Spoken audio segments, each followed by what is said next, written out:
it may just mean your body is aging in the exact way it's designed to. Let's look at an example. Take Mrs. Linda, age 74. She began waking up almost every night between 2:45 and 3:30 a.m. At first, she feared something was wrong. Was it anxiety? Early Alzheimer's? She worried so much, she had trouble falling back asleep. But after speaking with her doctor, she learned that her body was simply adjusting. Her earlier bedtime, lighter sleep stages, and lower melatonin levels were all contributing factors. Nothing was wrong. Once she understood this, her fear softened. She began doing a few gentle stretches in bed, sipped warm water, and sometimes even listened to a soft audiobook. Her body still woke at 3 a.m., but now, her mind stayed calm. That shift made all the difference. Now, let's be responsible. If you are experiencing other symptoms, chest pain, numbness, confusion, or severe shortness of breath, seek medical attention. But if your only symptom is waking up quietly at the same time each night, breathe. There is a difference between discomfort and danger. There is a difference between aging and illness. The truth is, most nighttime waking in older adults is a signal, not a warning. It's your body inviting you to listen. To slow down. To stop fighting yourself. So when you wake at 3 a.m., try this. Don't go straight into fear. Ask yourself gently, am I in pain? If not, reassure yourself. Put your hand on your heart. Whisper something kind, this is normal. I am okay. Because more often than not, you are. Myth number 3, waking up means you're not getting enough sleep. We tend to measure sleep like money, the more, the better. And while it's true that sleep is essential for brain health, heart function, and emotional balance, what matters just as much as how long you sleep is how your sleep is structured. This brings us to a powerful myth, that if you wake up during the night, you haven't had enough rest. But in reality, waking during the night doesn't mean your total sleep time is poor. What matters more is the cumulative amount of sleep and the quality of your sleep phases. Let's say you go to bed at 9:30 p.m. and fall asleep by 10 p.m. You wake at 2:30 a.m. for about 30 minutes, then sleep again from 3 a.m. to 6 a.m. That's a total of 7.5 hours, a very solid night's rest. Some cultures have even embraced this pattern. In historical studies, segmented sleep, or first sleep and second sleep, was normal. People would wake up for 1 to 2 hours at night, tend to quiet tasks, pray, meditate, or sit in stillness before returning to bed. It wasn't seen as a disorder. It was part of life's rhythm. In modern times, especially in Western society, we've been conditioned to believe in uninterrupted 8-hour sleep as the gold standard. But that model doesn't always fit the aging body. Older adults often get the same total rest, just with brief interruptions. And that's okay. You may sleep 4 to 5 hours deeply, wake for a bit, then nap again before dawn. Get 6 hours at night, and another hour mid-morning. Take a brief afternoon rest to restore your energy. All of these are valid. Sleep is not a race. It's a rhythm. Let's meet Mr. Glenn, 77. He started waking at 3 a.m. every night and began feeling guilty. I guess I'm not getting enough rest, he told his daughter. He even tried going to bed later to sleep through the night, but it only made him groggier in the morning. After speaking with his doctor, Glenn tracked his sleep with a notebook. He realized he was still getting around 7.5 hours each night in 2 segments.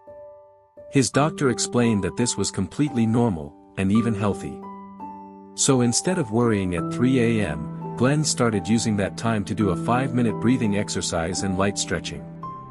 He even began writing brief journal notes or quietly listening to nature sounds. Within weeks, his stress around waking disappeared, and he woke up feeling better than he had in years. Here's the key, you don't need 8 hours in one shot to feel restored. You need restful sleep cycles that your body honors in its own way. Waking up doesn't erase the rest you've already had. When you do wake, keep the lights low. Avoid checking your phone. Try deep belly breathing or soft humming. Lie still and let your body re-enter rest. Trust your body to know what it's doing. Sleep isn't a competition. It's a conversation with your body. And sometimes, your body simply says, let's pause. That doesn't mean something's wrong. It means you're alive. And listening. Myth number 4, medication is the only way to fix sleep interruptions. When sleep gets disrupted, especially night after night, it's natural to want a quick fix. For many older adults, that quick fix comes in the form of a pill. A sleeping aid. Something to quiet the mind, knock them out, and bring back that elusive rest. But here's the truth. Medication is not the only answer. And often, it's not the best one either. As we age, our bodies process medications differently. What worked at 40 may act completely differently at 70. And while some sleep medications may provide temporary relief, they often come with side effects, some of them serious. Let's talk about what really happens when older adults rely too heavily on sleep aids. 1. Daytime drowsiness. Sleep medications often linger in the system. The next morning, you may feel groggy, unsteady, or mentally foggy, especially if the dose is too high for your body's slower metabolism. 2. Increased risk of falls. A sleepy brain and wobbly feet are a dangerous combination. Falls are one of the top causes of injury in older adults, and sedative medications increase this risk significantly. 3. Memory problems. Some sleep aids interfere with memory formation. You might forget names, appointments, or even entire conversations. It's not dementia, it's the pill. 4. Dependency and tolerance. Over time, the body builds tolerance. You may need more medication to get the same effect. Or worse, your body may forget how to fall asleep naturally without it. So what's the alternative? Gentle, natural sleep practices, proven by research and trusted across generations. Here are simple, powerful strategies that many seniors find even more effective than pills. Consistent sleep schedule. Go to bed and wake up at the same time daily, even on weekends. This trains your body to know when rest begins. Bedtime rituals. Soft music, a warm bath, light reading, or prayer before bed sends a calming signal. It's time to rest. Limit screens at night. The blue light from phones, tablets, and TVs interferes with melatonin production. Try turning them off 1 to 2 hours before bed. Warm herbal teas, chamomile, lemon balm, or valerian root teas can ease tension without side effects. Just sip earlier in the evening to avoid nighttime trips to the bathroom. Foot soaks or massages. A warm foot soak with Epsom salt or a gentle foot massage releases calming signals throughout the nervous system. Journaling or gratitude lists. If your mind is busy at bedtime, write it out. Keep a notebook by the bed to release worries or record simple gratitude reflections.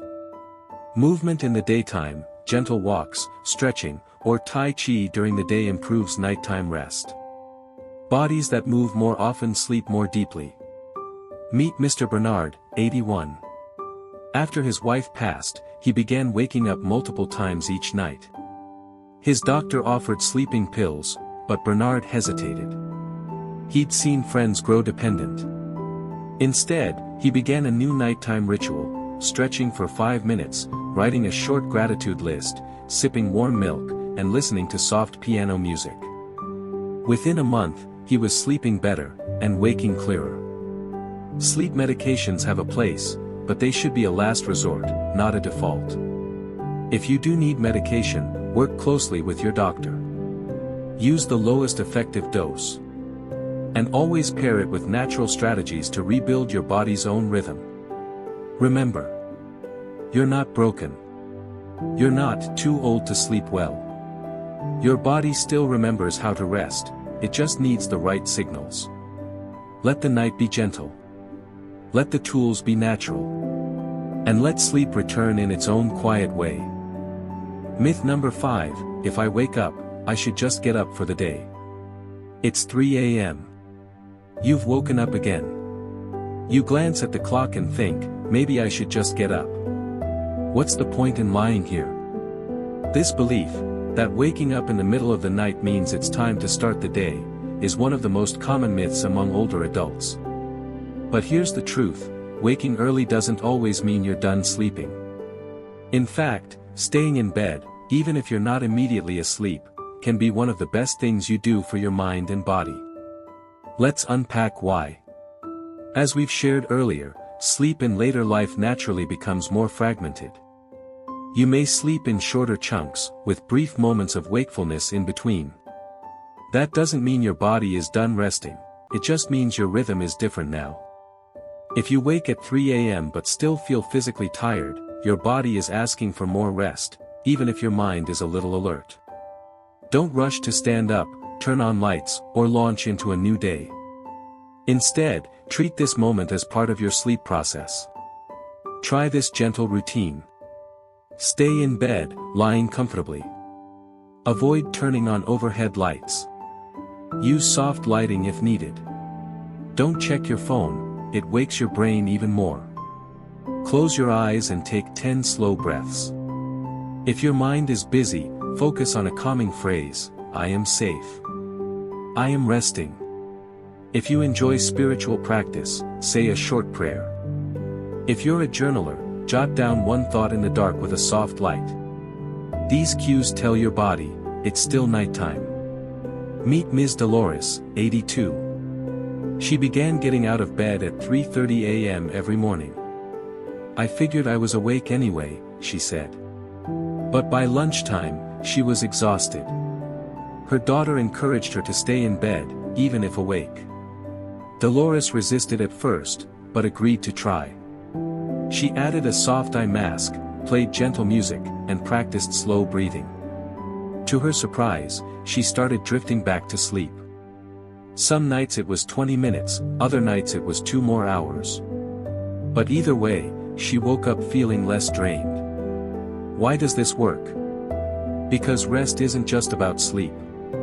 It's about allowing your nervous system to settle. Even if you're not fully asleep, your body repairs itself when it's still, calm, and relaxed.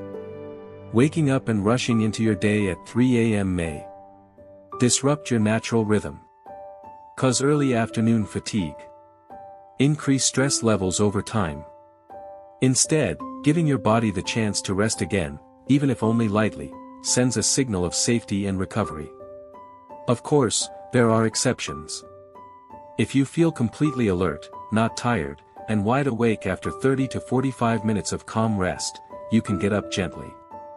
Here's how to do it mindfully. Keep lights low. Avoid screens or news. Do a quiet task, write a note, knit, read a calming book. When you feel drowsy again, return to bed. The goal is not to fight your body. The goal is to listen to it, and offer it what it needs. Sometimes, that's sleep. Sometimes, it's stillness. Sometimes, it's just knowing that 3 a.m. is not a sign of failure, but a doorway into gentler rest. Let the darkness soothe you. Let the quiet wrap around you. Let the night be a friend, not a problem to solve. Because you are not broken. You are simply human. And your body, in its wisdom, is finding its own way home to sleep. Final thoughts, the night isn't broken, and neither are you. If you've made it this far, thank you. Thank you for caring enough to learn about your sleep. Thank you for choosing understanding over fear. And most of all, thank you for being gentle with your body, your thoughts, and your journey. Aging changes our sleep.